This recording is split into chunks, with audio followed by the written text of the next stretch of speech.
BLUELOCK Chapter 339, Worst Possible Situation, just dropped. I'm not gonna waste any time, we're just gonna get straight into it. We open up in the locker room of Japan as the first half of the France match is officially over. Everyone's kind of sitting down, they're leaning over their shoulders, the environment's pretty tense. You know, Gagamaru, he's doing his thing. And Aiku begins speaking to him.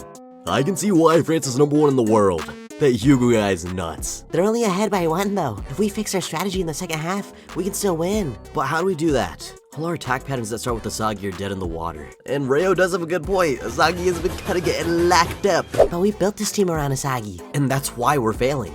Nah, we can make something work. And Bachira, I appreciate your confidence in your boy, your husband even, but let's be honest, Isagi has not been doing shit this match. At this rate, we're seeing to get our asses kicked and lose. And I can't even fault Ryo for saying that, because as much as I love Isagi, yeah, no, he's been going through it this game, and not in a good way. But speak of the devil himself, he is staring in silence right at Karasu. Mad as hell. I don't even blame him, bro. Chill out, guys. We can make up new patterns like Hiyori's goal. I'll be the same second base instead of Isagi. So let's run with that strategy. Watch what you say, Tabito Karasu. And Io comes in, mad as hell. Look at his face, bro. Eyes wide as fuck, bro. I've never seen him look like this. Okay, that might be an understatement. I might have. But even look at Karasu, bro. He's scared shitless right now. And you know, Audrey, she just followed him. Are you trying to kill BLUELOCK? And Isagi and Karasu both look over, and Ego goes on. I applaud your quick-witted play change, but the problem is your mindset. Partway through the first half, it looked like you'd given up on your own goals. What was that about? I thought that'd be the best for the team. And I thought I told you that those who fight for the team are worthless trash. And you know, Karasu, as always, he's got to keep it nonchalant, just staring onward. If every soccer player tried to play in line with their suitability, in the end, it would be nothing but a competition of physical abilities and tactics. France is a multi-ethnic country with a broadly welcoming culture. And yo, Ego, are we talking about the same France? Like, no disrespect, I get what Ego's saying. Like, objectively speaking, regardless of how racist France is, they do let in more people of broader cultures and ethnicities than Japan does. It might be like a mid versus mid type of battle here, but like, relative to Japan, Ego's not wrong here. The variety of talents produced there leads to a diversity of soccer techniques, and makes it easier for suitable talents for every position to be born. So France assembles an outstanding team of players handpicked for their suitable talents. Do you think Japan has any chance of winning even if they do the same thing? The answer is no. Telling people to live suitably or to be happy with their position in life is how the strong get the weak to stop thinking, so they can control their possibilities. And what did I say, bro? What did I say with Hugo? What did I say? Who did I say he was like? Tell me, who does this sound like? Ego, you're vindicating me. You're vindicating me. We are weak. If we live suitably, we can never change the world. That's why I told all of you to be strikers. This philosophy of going beyond suitability is the heart of BLUELOCK. Imagine that you could live 100 times. I'm gonna be honest, Ego, I do not want to imagine that, bro. I got this one life right here, and they are using it to fry the fuck out of me on Twitter, TikTok, and Reddit. Save me, Ego. Save me. How many of those times could become the world's best striker? If I were to make an incredibly optimistic and miraculously high evaluation, I'd say 1 time. An egotist lives for that one chance. That never would have happened if they'd known their place. And I'm not gonna hold you. Even though this isn't even in the match itself, this is one of the hardest panels we've got in France vs Japan match. Ego is always cooking, bro. He's always cooking. And the people of Twitter, they do not seem to agree. All I gotta say is, like, I really don't know what manga you're reading to where you think that, like, Ego is fundamentally wrong to such a degree that you would say something like this. I just really don't see that vision. But, yeah, no, Ego is cooking. Ego is cooking. Karasu's dumbass. You fucking idiot, Karasu. Ooh. No, Isagi, walk over to Karasu right now and, like, smack the shit out of him. Get a metal bat with nails like drilled into it and literally like brutalize the fuck out of Karasu right here, right now. Kill him, Isagi. But you can't deny that our current approach ain't working. Right, so if you want something new, first you need to let go of something old. We're dropping our Yoichi Isagi center strategy. Here's the formation we'll use to fight back in the second half. And no, Bench Sagi isn't coming. No. I see Isagi, Rin, Hiyori, and Karasu all looking. Man, Karasu's really angular, bro. I don't know what it is. Karasu's such an angular fucking character. His jawline, you know, WW jawline. His fucking hair, bro.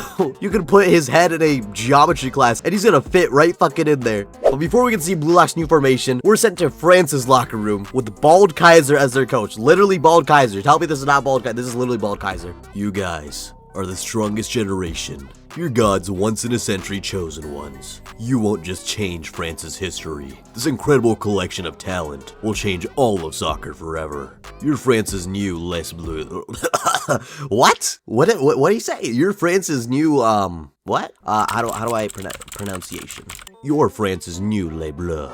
Let's go make history. All right! You know, W coach, because if you could get your team this hype, then I guess you're doing something right. But you know who's not doing something right? Fucking Hugo, because he's reading. But no, he's not reading, because the book is fucking empty, and he's side-eyeing the audience. I'm looking at you, Hugo. I'm looking at you. You heard the things I said about you? I'll double down on it. I mean it. I really mean that shit. He's got his goofy-ass notebook with nothing in it, not reading whatsoever, just like on Twitter didn't read any of Ego's speech properly. And I guess that's the end of France's locker room talk. Hey, Charles, give me more line-breaking passes this half. If this ends without me scoring, the earth will be sad, right? Oh, feeling frustrated, Loki-chan? Okie dokie, I'll give you some nasty ones. And you know, Loki and Charles are, I don't know what they're doing. They're kind of freaky. But Hugo comes on both of them and oh my god, this dude's a fucking giant, bro. Look at his neck. His neck alone is like the size of Loki's head. It's okay, Loki. I doubt this match will end like this. It'll get messy. It seems BLUELOCK has chosen that destiny. And we see 3 silhouettes deep in the background. Who is it? Who is it? Oh! Oh! In the double spread of the century, we see Barou, Shido, Kunigami! Ah! Yes! I've waited my entire life for this moment. Shido on the field. My cells are screaming. Time to hunt. Quit drooling, you beast. But no. This is just half the equation. Who got subbed out? Obviously, Isagi got subbed out. But what did Rin get subbed out? Did Crossy get subbed out? Wait, no. It's got to be both of them, cause. Yes! Yes! Oh my god! I've waited my entire life for this. This is the greatest day of my life. This is the best BLUELOCK chapter to ever come out. In Barou, in Shido, in Kunigami. And you know who's out? Not Isagi. Out. Shigiri, Nico, Bachira. All 3 of you can go to the 9th ring of hell for all I care, bro. My Go to Sagi is staying in the match. An all-out offense formation. Even Isagi is surprised he's in here, bro. I cannot believe it. How did you survive this? How did you survive? The strategy centered around me was obliterated. There's someone clearly more talented and a bigger dreamer than me standing right there. Look at Hugo, man. This ugly bastard. I hate him so much. This is the worst possible situation. So then why do I feel so excited? And I'm getting chills. Bro. I'm feeling it. The Isagi's coming back. No, Manshine Isagi's coming out. Surpass Hugo. That's what my ego is screaming. It's time for the second half kickoff. And with both their aura eyes, that is the end of chapter 339, worst possible situation. And goddamn, this chapter is peak. I don't know how long this video is gonna be. I'm gonna try to not make it like way too long, but like, oh, I just have so much to say, man. Firstly, I completely respect Ryo for just saying their Isagi-centered strategy just isn't working, because he's completely right here, and he's not like talking shit on Isagi either, like that fucking idiot Karasu was. He's just keeping it a buck, which I can completely respect. And then my daddy, my real father, Ego, Jinpachi Ego, comes out of the woodworks to put Karasu in his place. Shut down, boy. Oh, please. Kill Karasu. And he had the speech of a century here, which, you know what? Ego's cooking as always. I can't even like say my thoughts on this whole little speech here, because I kind of already did, bro. Like, if you go to my Hugo video, you'll see that like everything I said there kind of lines up with what Ego is saying here. Something he did add on is how Japan is very like distinctly the weak in this scenario, which I'm pretty glad that Kaneshiro wrote this in and was able to have Ego admit this, because I think it's such a cool thing to do with hyping up the dynamic between BLUELOCK and France, and this whole idea that if you lived 100 lives, you'd only have one life where you truly did the thing you wanted to do, and there's no point of living unless you're living for that very life. Like, that is such a powerful thing that I feel like in hindsight it's going to become one of BLUELOCK's more powerful thematics that gets echoed throughout the series. Let's get to the sub situation, because this is the part I'm really surprised about, because Ego said it himself, he's dropping the Isagi-centered strategy, which I don't know, I found that kind of interesting to say the least. Not that I disagree with it, like, no, I do agree with it, but if you're going to drop the Isagi-centered strategy, why keep Isagi in the match? And you could say like, oh, because Isagi's like a good cam, he's a good midfielder. And I do agree with that, but doesn't that still keep Isagi quite literally at the center of the game? I'm assuming the idea here is that Isagi gets inspired with all these new players on the field and begins to breathe life into plays with all of them, which Oof, you know what? That might actually be the strategy now that I'm vocalizing it. I might have just cooked my own point. But man, Shido Kunigami Barou, dude, please, I'm telling you, right, this has to be where we get the Kunigami wildcard payoff. This has to be. It literally has to be. It has to be. I've waited my entire life for this. All 3 years I've been reading this manga. That's how old I am. I'm 3 fucking years old.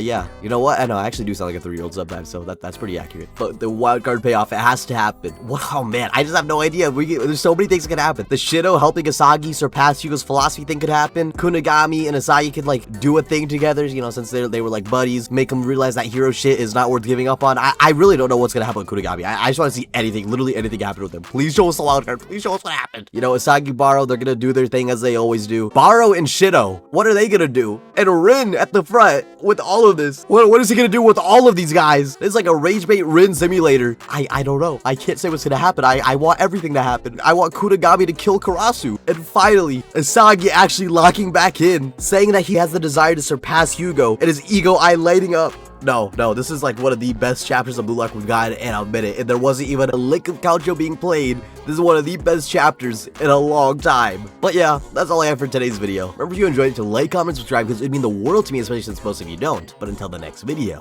I'll see ya. Peace.